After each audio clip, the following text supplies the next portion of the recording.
Oui, justement, j'allais vous interroger sur l'impact de cette guerre de 12 jours, puisque il y a quand même on a l'impression un changement majeur d'époque entre l'Europe qui reste accrochée à la diplomatie peut-être et à cet accord sur le nucléaire, alors que Donald Trump et Benjamin Netanyahou sont passés à cette paix par la force et avoir compris avec le 7 octobre qu'on ne peut pas faire de deal avec le Hamas, on ne peut pas faire de deal avec les Mollahs, et donc cet affaiblissement de la technostructure répressive iranienne avec la guerre de 12 jours, à quel point elle a été instrumentale et cruciale dans le fait qu'aujourd'hui il puisse y avoir ces manifestations. Revenir sur ces dizaines de milliers de migrants qui ont traversé la Manche pour rejoindre l'Angleterre l'an dernier.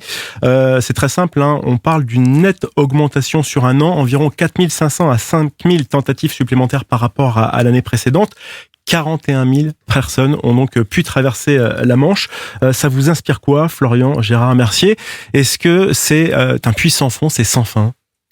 Alors, la réponse est oui, tant qu'on n'a pas les bonnes politiques. Et d'ailleurs, c'est quand même un sacré pied de nez, une ironie du sort pour tous ceux qui ont voté pour le Brexit, pour des raisons de reprendre le contrôle sur l'immigration.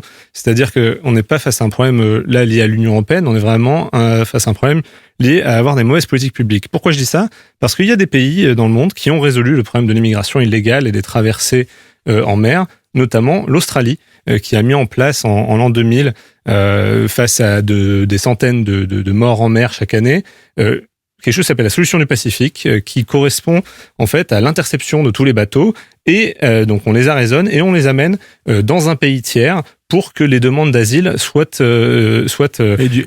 étudiées là-bas.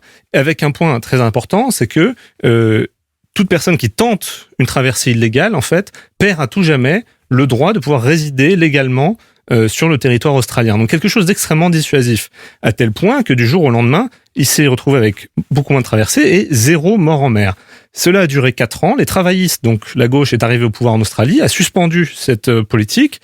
Dans le mois suivant, il s'est remis à avoir des morts en mer, 100 l'année d'après, 200 l'année d'après, 300 en 2013, et là, donc, ils ont été contraints, même les travaillistes, de mettre en place donc l'opération Frontières souveraines, qui correspondait au rétablissement de la solution du Pacifique avec des politiques supplémentaires, et instantanément, à nouveau, 0, et ça fait 10 ans que ça dure, qu'il n'y a plus de traversée illégale en mer d'Australie, sachant que c'est juste 150 km entre la Papouasie et l'Australie, donc très similaire à la situation européenne. Et pourtant, on est sur les pays du Commonwealth, donc pourquoi pas appliquer la même situation? Exactement, c'est-à-dire qu'on a besoin d'appliquer ce type de politique. Le Royaume-Uni va essayer avec l'accord avec le Rwanda, mais les travaillistes ne sont pas du tout allés au bout du sujet, et donc il y a un vrai souci ici qu'on n'utilise pas les bonnes politiques publiques, qui sont maintenant connues.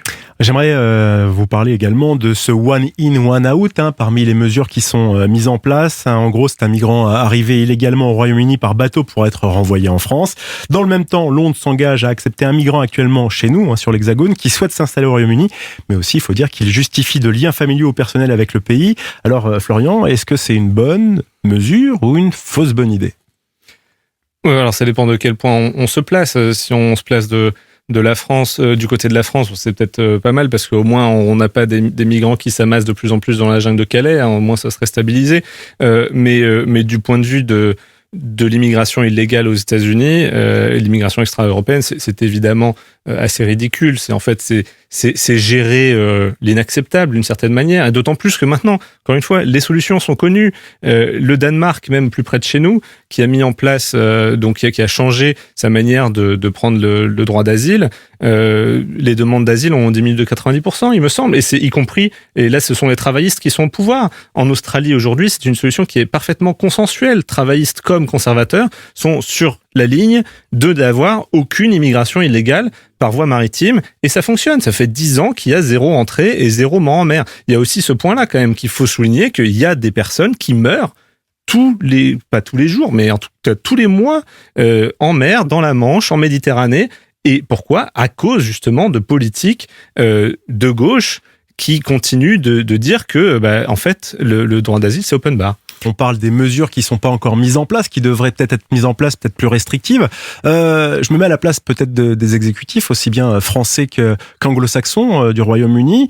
Est-ce que, quelque part, d'avoir 40 000 personnes qui franchissent la Manche, c'est pas quelque chose dans le rapport bénéfice-problème qui est acceptable, et puis on reporte aux années futures, et c'est pas une priorité, parce qu'il y a bien sûr déjà en intérieur beaucoup d'autres problèmes. Florian? Alors, il faut quand même reconnaître que l'immigration illégale aggrave tous les problèmes. Il y a les questions de l'hébergement de ces personnes, la question de la criminalité, bien sûr, mais il y a aussi une question politique, qui est que si on regarde dans beaucoup de pays, que ce soit au Danemark, que ce soit maintenant aussi en Suède, en fait, les travaillistes et les socialistes ont fait leur aggiornamento sur la question parce qu'ils ont compris que c'était la seule manière d'empêcher l'extrême droite d'arriver au pouvoir. C'est tout simplement, quand vous avez une population qui vous dit à 75-80% qu'elle n'en veut plus de l'immigration illégale et que c'est quelque chose qu'elle subit tous les jours, parce qu'évidemment, les dirigeants, eux, ils ne la voient pas. Ils sont dans les beaux quartiers, donc il y en a pas, ils les voient pas, les migrants illégaux. Mais tous les Français, voilà, le Français moyen, lui, il l'a subi. Et donc, je peux vous garantir que ceux qui se trouvent du côté de Ouistreham, notamment, il y a plusieurs camps de migrants et ils les voient quand ils vont se balader en bord de mer. Ça, il n'y a pas de problème. Exactement. Donc c'est cette réalité politique-là qui s'impose, qui devrait s'imposer à nos dirigeants pour simplement mettre en œuvre les politiques qui fonctionnent. C'est ce que même les socialistes danois ont mis en place. Aussi simple que ça. Et nous, on a, et en Angleterre aussi d'ailleurs, peut-être la gauche la plus bête du monde qui refuse de faire cet aggiornamento qui est nécessaire à une démocratie fonctionnelle. On parle donc du maire de New York qui a prêté serment sur le Coran, Zoran Mamdani, 34 ans. C'est le premier maire musulman de New York, le plus jeune maire aussi de Big Apple depuis plus d'un siècle. Dans quelle mesure la dimension identitaire de cet homme, Florian, musulman, jeune et socialiste, enfin socialiste à l'américaine, influence la perception de son mandat? Il part avec un avantage car ça fait parler de lui. Au contraire, il a tout approuvé selon vous? Alors, je pense que c'est très significatif ce qui s'est passé avec l'élection de Zoran Mamdani pour plusieurs raisons. Mais la principale peut-être, c'est qu'en fait, c'est un test grandeur nature de ce que la gauche appelle l'intersectionnalité des luttes, c'est-à-dire la capacité à mettre sous une même ombrelle quelque part l'islamo-gauchisme et aussi les revendications LGBT et autres. Et en fait, on le voit aussi, c'est que dans les premières polémiques là qu'il y a autour de la formation de l'équipe de Zoran Mamdani et sur ses premières décisions, il y a d'un côté certains militants des démocrates socialistes d'Amérique, desquels fait partie Zoran Mamdani, et il ne faut pas sous-estimer à quel point c'est quand même assez proche d'une vision un peu LFI, quand même, les démocrates socialistes d'Amérique, disent que certains des membres qui sont donc des démocrates plus traditionnels sont en fait des héritiers de milliardaires, etc. Donc en fait, il y a une vraie critique de ces démocrates ancienne génération, voilà. Et de l'autre côté, il y a des personnalités quand même assez sulfureuses, comme voilà, je lis par exemple dans le comité sur le système légal, il y a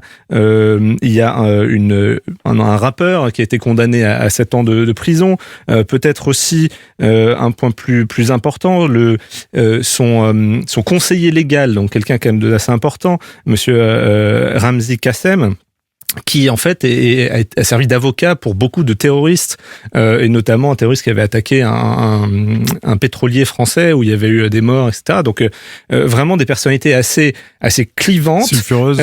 Et si on conjugue ça avec la première décision finalement de Zoran Mamdani en tant que maire de New York, qui a été d'annuler une directive du maire précédent, Eric Adams, qui interdisait aux administrations de la ville de boycotter Israël. Voilà, on arrive sur un résultat quand même qui est particulièrement étonnant, étant donné qu'il y a quand même 1 million aussi de juifs américains qui vivent à New York. Donc ça va vraiment être un test grandeur nature de cette politique de l'identité un peu racialiste à l'épreuve du pouvoir et donc de cette intersectionnalité des luttes entre des démocrates plus traditionnels et puis quand même des gens assez radicaux. Bien, Gérard Mercier. Oui, je voulais réagir rapidement parce que je ne pense pas que l'establishment démocrate soit particulièrement contre Mamdani. En fait, aujourd'hui, les démocrates sont vraiment perdus et justement, il y a cette guerre interne entre eux et qui correspond aussi à une question stratégique. C'est en gros comment battre Donald Trump.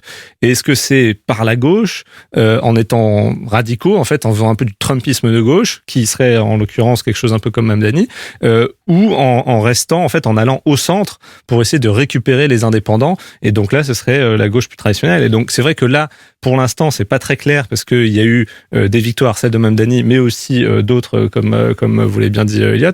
Et donc là, les midterms vont être un peu le juge de paix, effectivement, de ce point de vue-là. Mais les démocrates se cherchent vraiment. On a Mamdani qui arrive avec un programme démocrate socialiste ambitieux, gel des loyers, transport gratuit, crèche universelle, taxe sur les plus riches. Alors ça, c'était le programme. Ça a déjà un petit peu reculé sur certaines promesses comme le contrôle des écoles.